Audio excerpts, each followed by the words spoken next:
So today we have some idioms जो कि आपके स्पीकिंग एग्ज़ाम के लिए बहुत ज़्यादा इम्पोर्टेंट है। आपका स्पीकिंग स्कोर बहुत ज़्यादा डिपेंड करता है idioms पे। वो वाले idioms हैं जो आप हर किसी स्पीकिंग में यूज़ कर सकते हो। ऐसा नहीं है कि कोई पर्टिकुलर सिचुएशन में ही यूज़ होंगे।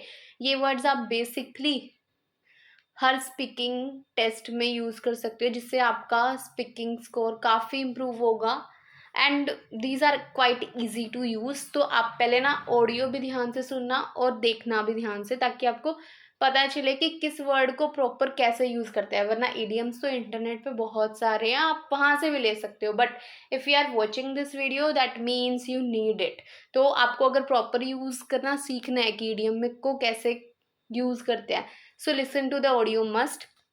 So for example our first word is nowadays. हम अपनी स्पीकिंग में इतनी बार नाउअडेज बोलते हैं। कभी बोलते हैं the nowadays the population is increasing day by day, कभी बोलेंगे इन दिस मॉडर्न एरा, कभी बोलेंगे इन टुडेज एरा। तो आपको सिर्फ इन वर्ड्स को रिप्लेस करके एक इडियम यूज करना है जो आप डेली स्पीकिंग में यूज करते हो मोस्ट ऑफ। सो आपको क्या करना है, आपने इन वर्ड्स को कट कर देना है।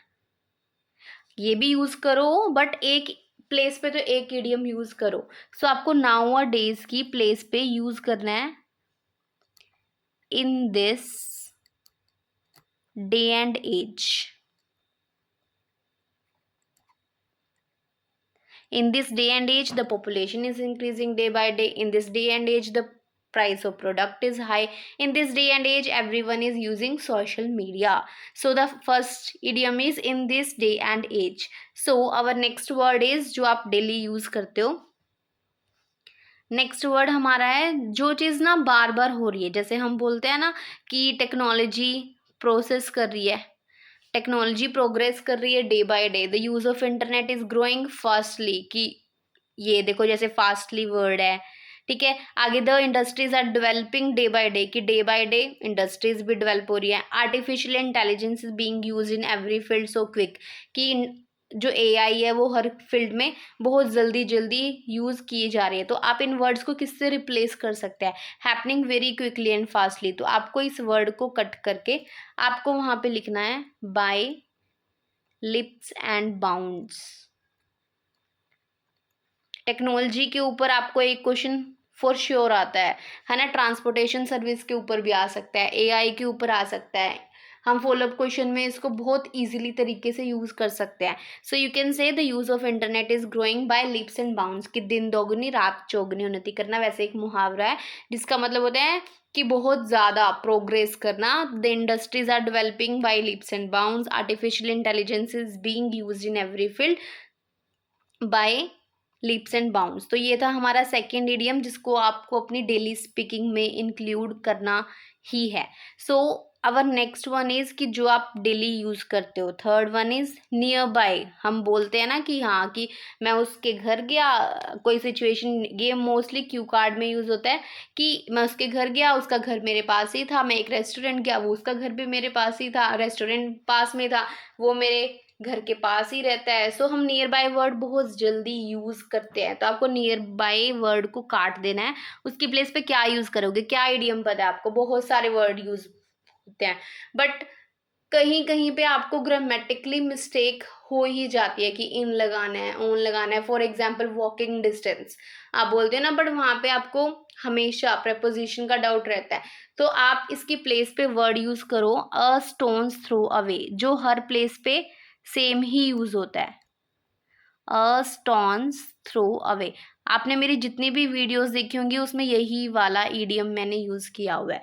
So the place is a stone's throw away from my house. तो यहाँ पे फ्रॉम भी आएगा, अगर बाद में कोई प्लेस बता रहे हो तो from my house. I went to a park that is located a stone's throw away, ठीक है। और द जैसे यही है नेक्स्ट, इसमें दिया हुआ है जैसे ये माई नियर बाय कट कर दो, इसका नियर कट कर दो। ये नियर बाय माई स्कूल आ गया तो है his house is located a stone's throw away. अगर बाद में कोई ऑब्जेक्ट लगा रहे हो तो उसके आगे फ्रॉम भी लगेगा, from my school. Okay, so let's see हमारा नेक्स्ट क्या है। हमारा नेक्स्ट वर्ड है जो आप यूज करते हो बेस्ट फ्रेंड। यस, ये तो आप हर स्पीकिंग में बोलते ही बोलते हो फॉर श्योर। ठीक है। तो आप बेस्ट फ्रेंड का मेजरली एक ही वर्ड यूज होता है, सो दैट इज आप बेस्ट बडी बोल देते हो, सब कुछ बोल देते हो, बट आप वर्ड यूज किया करो बोसम friend. The name of the person is John, who is my bosom friend. We are studying together since childhood, so we are bosom friends. I had this conversation with my bosom friend. So देखो आप कितने easily use कर सकते हो bosom friend word use। Idiom का idiom हो जाएगा और साथ में आपके स्कोर में भी इम्प्रूवमेंट आपको मिलेगी for sure. So the next one is जो आप डेली वर्ड यूज करते हो, हैप्पी। यस, अब हैप्पी की आपको ना बहुत सारे इडियम्स पता है, on the seventh heaven, on the cloud nine, right. But वही आपको ये ही नहीं पता होगा कि उसके आगे आप क्या लगाओ क्या ना लगाओ, तो आप इसकी प्लेस पे वर्ड यूज करो सिर्फ over the moon. Speaking examiner है जो होता है वो ये नहीं देखता कि आप कितना हैवी ईडियम्स यूज कर रहे हो, वो सिर्फ ये देखता है कि आपने ईडियम कौन सा यूज किया है। तो over the moon idiom use करना क्वाइट ईजी है। अगर सिंपल में बोल रहे हो बोल दो I feel over the moon, अगर पास्ट में बोलना है I felt over the moon, अगर फ्यूचर में बोलना है I would feel over the moon. So I feel over the moon when I go to this place, when I receive the award I felt over the moon, she felt over the moon after getting this gift. So it's quite easy to use this idiom. So आप एक fix कर लो कि आपको इस word के लिए सिर्फ यही वाला idiom यूज करना है, over the moon. So next word is जो आप डेली यूज करते हो, that is sad, right? ठीक है। अब sad के लिए आप वर्ड यूज करते हो डिजेक्टेड। डिजेक्टेड भी बोल सकते हो बट वो एक इडियम नहीं है। वैसे आप डिसअपॉइंटेड भी बोल देते हो, वो सिर्फ सिनोनिम्स हैं जो आपकी रीडिंग राइटिंग में काफ़ी काम आएंगे, बट स्पीकिंग में आप सैड के लिए यूज करो डाउन इन द डम्प्स। जैसे आपको मैंने ओवर द मून बताया है, इसके साथ भी आपको ग्रामर की कोई भी प्रॉब्लम नहीं आएगी। सो आप इसको basically as it is use कर सकते हो without any change. So I was feeling down in the dumps, I felt down in the dumps after getting punished, she was feeling sad, she was feeling down in the dumps. तो आपको सिर्फ क्या करना है, sad word को काट के सिर्फ डाउन इन द डम्प्स ही लगाना है, बाकी सब सिमिलर ही रहेगा। सो आपकी ग्रामेटिकली माइनर मिस्टेक्स भी नहीं होंगी। So the next word is, वैसे तो मैंने इसमें 7 ही करवाने थे बट अब इजी एंड डिफिकल्ट वर्ड आप इतना बोलते हो, सो इसके लिए मैंने दोनों वर्ड्स इंक्लूड कर लिए। So the first word is easy. अब इजी के भी आपको बहुत सारे वर्ड्स पता है बट उनका प्रॉपर यूज नहीं पता आपको। आपको पता है पीस ऑफ केक, है ना, और कप, एक ये भी तो होता है। आप पीस ऑफ, हाँ यस, पीस ऑफ केक होता है एक। जैसे इस running business is not a cup of T, right. तो आप क्या बोल रहे हैं, running business is not easy for everyone, is not a cup of, not a piece of cake for everyone। आप piece of cake आप एक fix कर सकते हो।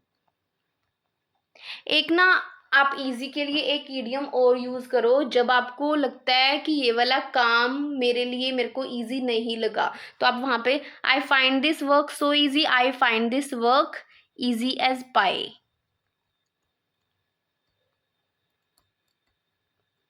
ऐसे ही डिफिकल्ट में भी 2 इडियम्स का यूज करो, एक किसी काम के लिए और एक किसी सिचुएशन के लिए। For example, speaking English was a difficult task for me. जब भी किसी वर्क की बात आएगी, फॉर एग्जाम्पल डिफिकल्ट टास्क, तो आपको डिफिकल्ट को रिमूव करके यहाँ पे लगा देना है, या तो आप लगाओगे हरक्यूलियन, बट अगर आप प्रोनाउंसिएशन में कोई आपको प्रॉब्लम आ रही है तो आप उसकी प्लेस पे लगा सकते हो uphill. Speaking English was, but अगर आप हिल लगाते हो तो उसके आगे आपको एन लगाना ही पड़ेगा। Speaking English was an uphill task for me. और जो सेकेंड वर्ड है, जब जैसे मैंने आपको इजी वाला बताया कि इजी एज पाई बोलते हैं, तो डिफिकल्ट को आप हार्ड एज रॉक बोल सकते हो। I can not do this work because I find it hard as rock. तो ये वाले ईडियम्स थे। सो आई वुड सजेस्ट कि आपको ये वाले ईडियम्स अपनी डेली स्पीकिंग में इंक्लूड करने चाहिए। एंड वन मोर थिंग, अगर आपने अभी तक चैनल को सब्सक्राइब नहीं किया है, सो must subscribe the channel, so you would get all the details about every video. And अगर आप मेरे चैनल पर फर्स्ट टाइम विजिट कर रहे हो so must join WhatsApp, Instagram और टेलीग्राम चैनल, लिंक आपको डिस्क्रिप्शन में मिल ही जाएगा। So that's the end of the video. Thank you so much for watching and don't forget to like, share and subscribe.